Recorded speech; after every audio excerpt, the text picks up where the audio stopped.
Saturday, April 18th, 2020. The Hong Kong authorities arrest 15 prominent pro-democracy figures, reportedly on orders from Beijing. Chief among them, Jimmy Lai, one of the city's richest businessmen and the founder of Apple Daily, Hong Kong's second largest newspaper and the city's only openly pro-democracy mainstream outlet. Now, before COVID-19 brought mass demonstrations in Hong Kong to a halt, the arrest of a figure like your boss, Jimmy Lai, would have likely led to thousands of Hong Kongers pouring into the streets in protest. Is the timing of his arrest a little suspicious?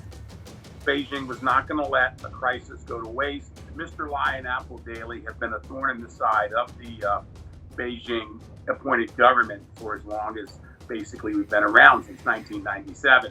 Arresting these people, that was a major move that they knew they could get away with just because of the coronavirus. The simple fact of the matter is, when you own the largest news media group in Hong Kong and you are fundamentally pro-democracy and the government is not, and Beijing certainly is not, that pressure is going to start. Jimmy Lai's publications have consistently taken a critical view of the Chinese Communist Party, and this has not gone down well. And he's also been very high profile, going to solicit and advocate for support internationally, particularly in Washington. That's another reason that Beijing targets him, especially coming as it does during this time of heightened tensions between Beijing and Washington. I think it's very hard to interpret it any other way than authorities making a concerted effort to further squeeze Hong Kong. As Hong Kong has changed, Apple Daily has become the odd one out in Hong Kong's mainstream media scene. Over the last decade or so, the majority of major news outlets in the city have gradually come under the direct control of China's Communist Party or ended up in the hands of businessmen with significant ties to the mainland. Apple Daily was a bit of an outlier, the only mainstream outlet championing the democracy movement. But it didn't just cover the protest, it actively encouraged people to take to the streets. So did their coverage perhaps at times cross the line between activism and journalism? Well, the pro-democracy Apple Daily is the last pro-democracy newspaper in Hong Kong. It is still very much a tabloid. It's advocacy journalism, if you will, and it's very much on the side of protesters. So it's no coincidence that the proprietor of the Apple Daily has been demonized and come under fire for many years from Beijing directly. Advertisers have been pressured to withdraw their ads from that paper. There's been a commercial boycott for many years, but you know, a lot of the local media and the international media rely on the Apple Daily and a lot of its original reporting because they have a big staff roster and they do still provide a very important role in the Hong Kong media landscape. The role that we played was as an amplifier of the protest. But we basically started having trouble back in really 2001. The pressure comes from two areas. The first area it comes from is Beijing. It's quite obvious that Beijing is unhappy with us. They don't like what we write. The second pressure that's been coming for us, and this is actually very recently, within the last, say, 5 years, has been from the Hong Kong government. And that's an issue that has been at the very heart of Hong Kong's democracy movement. Following decades of colonial rule, Britain handed the city back to China in 1997 under the so-called one country, two systems arrangement. Hong Kong was granted a level of autonomy, but that independence is quickly eroding, with Beijing increasingly calling the shots in the city. That concern has formed the basis of Apple Daily's coverage, and in a way the 2019 protests couldn't have come at a better time for the paper, which had long been losing money. On protest days, it saw its page views double and its stocks skyrocketed.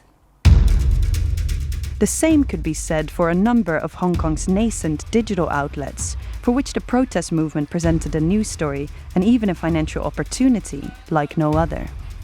Outlets like Stand News, Initium and Hong Kong Free Press were some of the go-to new media outlets that protesters turned to for news last year.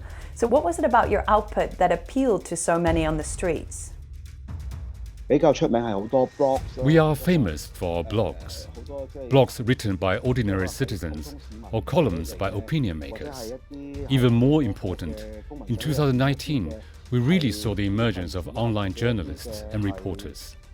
Broadcasting live videos online is not the new trend, but the feature on YouTube and Facebook was especially useful for us when broadcasting the democracy movement live.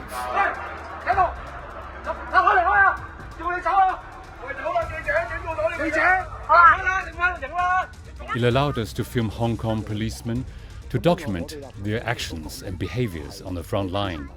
As Stand News, we explicitly stated our support for the freedom of democracy. Those who cared about the movement felt Stand News shared the same values. There was a sense of collective empathy.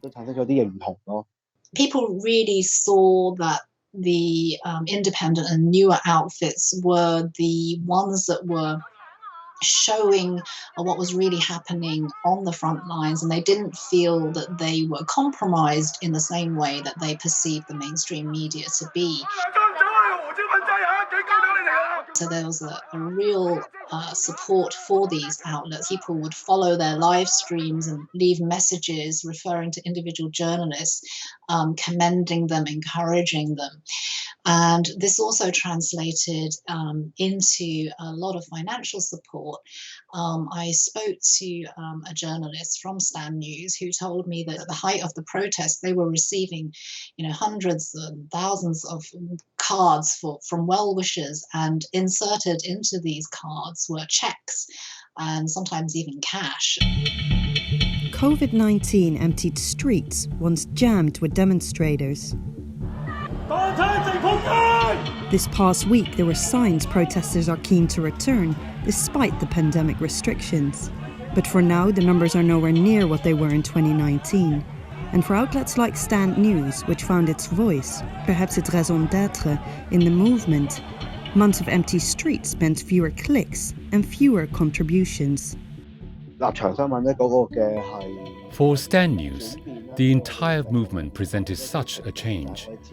We had a significant increase in donations, so we were able to buy so many more resources, more advanced equipment, and our team grew from 10 to 30.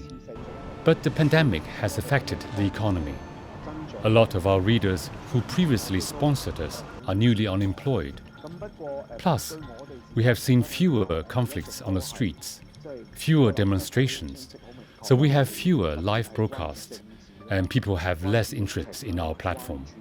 We continue to focus on reporting politics, the pandemic, police abuse, and the pressure from Beijing and the Hong Kong government. And the public are still interested. But of course, our resources have been affected. I would not wish upon a city anything like what happened last year, but at the same time, it has given some new opportunities to media, and our readership went from about 1 million a month to 5 million page views, and our monthly donors increased from about 100 to over 700. That really gave us some security and stability and a bit of a war chest to survive into now the COVID-19 crisis, when things are getting tougher for media. With COVID restrictions beginning to ease, life in Hong Kong is slowly returning to normal.